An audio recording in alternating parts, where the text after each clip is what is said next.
Scantily clad witches caught munching on deer carcass in bizarre security cam footage. Social media users speculated carcass-eating ritual was either prank or satanic. A nurse and nature lover in Canada reportedly captured footage of what she said appeared to be two witches holding a carcass-eating ritual with a camera she set up near her home.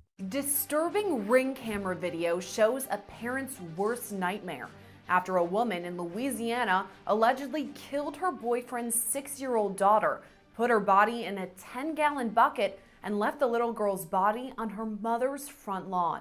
The manner of death is homicide. She has multiple injuries, and I'm not going to get into details regarding the injuries because this is still a fluid investigation. Officials in the New Orleans suburb of Harahan, Louisiana, call the incident a, quote, big shock to a small community.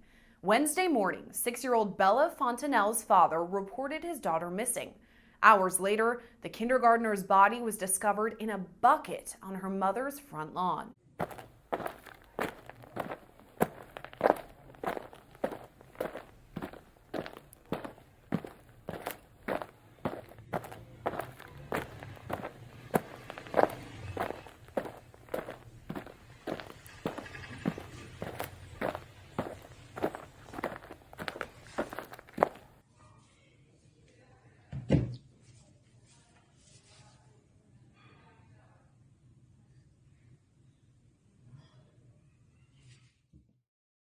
We only have a few months left.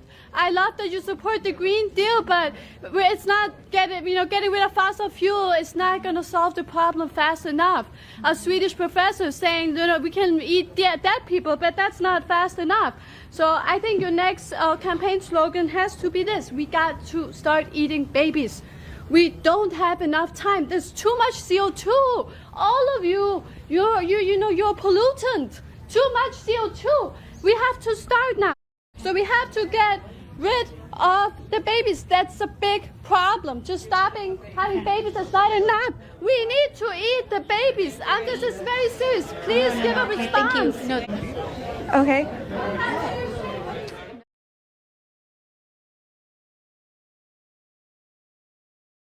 She paid tribute to trans trailblazers. And the people who change what people think are artists and drag queens. And let's not forget who threw that first brick at Stonewall. Yes. The polarizing figure today was Sister Roma, one of 15 people recognized in both the state Senate and the state Assembly as part of Pride Month celebrations.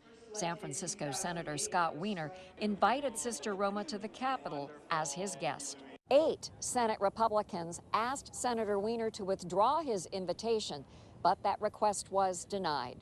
Sister Roma is a member of the Sisters of Perpetual Indulgence, a group of queer and trans activists who call themselves... The latest company caught up in the battle over LGBTQ issues is the Los Angeles Dodgers. One of baseball's most storied franchises, the Dodgers originally planned to include one particular queer and trans group as part of its Pride event. But then, under pressure from critics, the Dodgers retracted that invitation. Now, as Stephanie Sy reports, the team has reversed course again, apologized, and welcomed the group back. The Sisters of Perpetual Indulgence are a charity and drag group calling attention to LGBTQ+ issues. Not only were they invited to the Dodgers Pride Night, the franchise originally planned to honor the group with its Community Heroes Award next month. But conservative Catholics have called the Sisters of Perpetual Indulgence a hate group, and a local diocese called the group's behavior demeaning and disrespectful to the Sisters of the Catholic Church. The Dodgers reacted by rescinding the group's invite. A member defended the charity. They've always said that we're anti-Catholic and that we're making fun of Catholicism, which is not true. We are here to be silly and to look flamboyant in service to people in our community who have no resources, no money, no voice. With the organizers of the Los Angeles Pride Parade threatening to pull out of Pride Night, the Dodgers have now done another 180. Yesterday, the team apologized and re-invited the Sisters of Perpetual Indulgence. It's the latest example of a corporation facing fallout for trying to be LGBTQ+ inclusive. Last month, right-wing boycotts of Bud Light like these flooded social media after trans actress and influencer Dylan Mulvaney posted this on her Instagram. This month I celebrated my day 365 of womanhood, and Bud Light sent me possibly the best gift ever, a can with my face on it. In the fallout, the brand took a hit in sales and 2 top marketing executives took a leave of absence. Anheuser-Busch said it would refocus marketing on sports and music.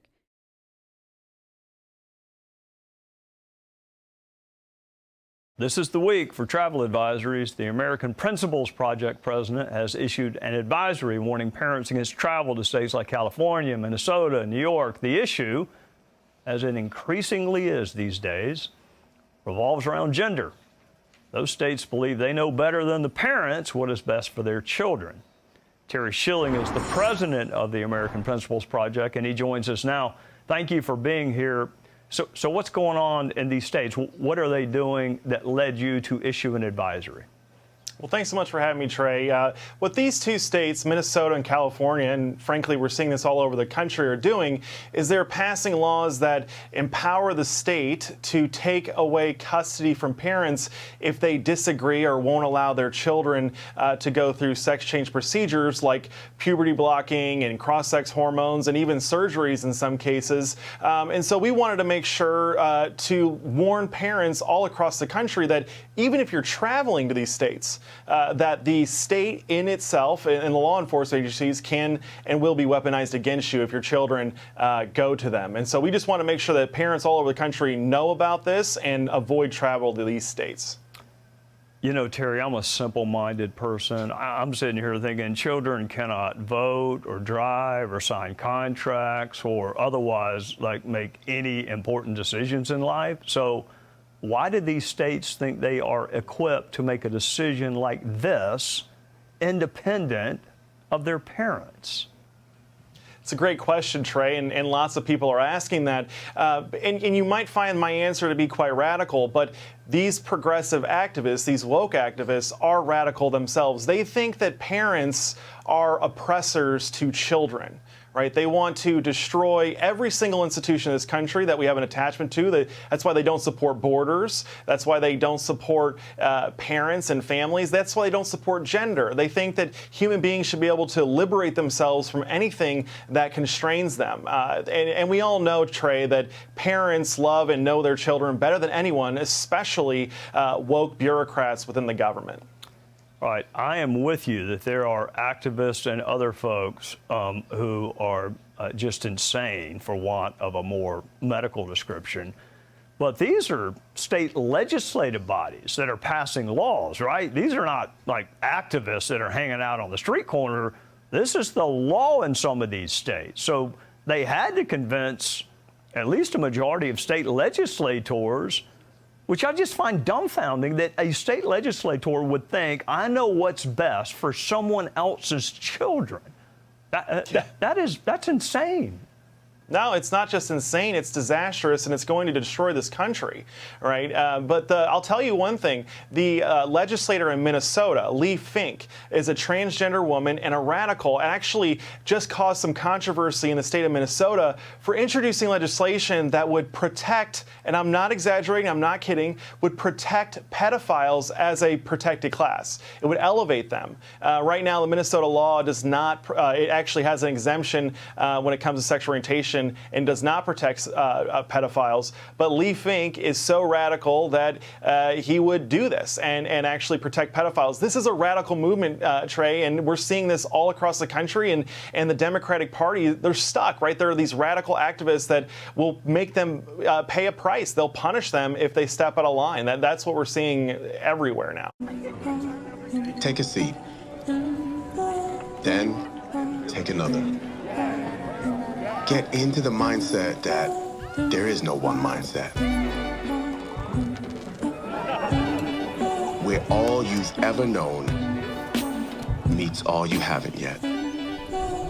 Come as you are, leave as more. You take part in my life, my love, that is my dream.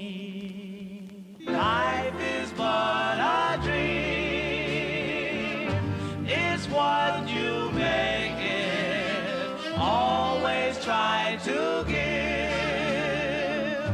Don't ever take it. Life has its music. Life has its songs of love.